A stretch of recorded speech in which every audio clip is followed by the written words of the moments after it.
How do you go about hunting a whale? Well, you see, the modern ways of whaling is to have a gun in the bow on the boat, but I'm going the old way, you know, using the hand harpoon. I was just about to ask you how you do it. You do it all? Yes, with your hand, you have the line on this side, you know, and throw it out there and hit the whale.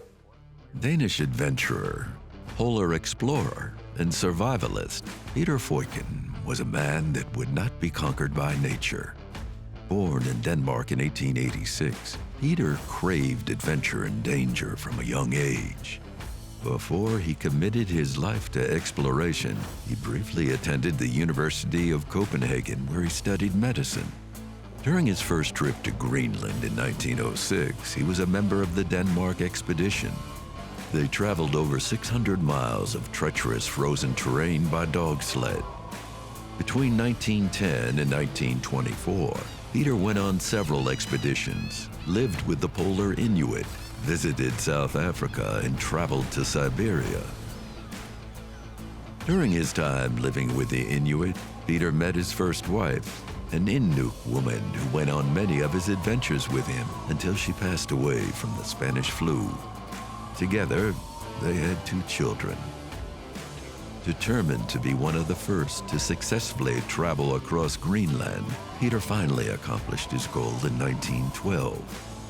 During this expedition, Peter and his crew were caught in a blizzard and quickly found themselves buried by an avalanche in snow and ice.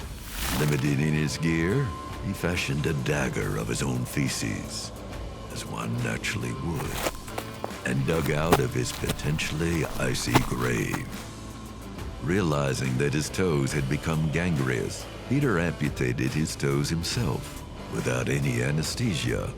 Turns out his brief time studying medicine came in handy.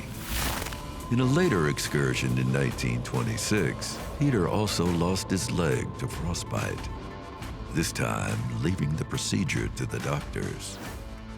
Later in his life, during the Second World War, he was actively involved in the Danish resistance and fought Nazi occupation in Denmark. Whenever he witnessed anti-Semitism, he openly proclaimed to be Jewish, which ultimately led to his imprisonment. Sentenced to death by the Nazis because Hitler saw him as such a threat, Peter ultimately escaped his captivity and fled to Sweden. In his later years, he and his third wife settled in New York City, where he worked in the film industry and wrote books about his adventures.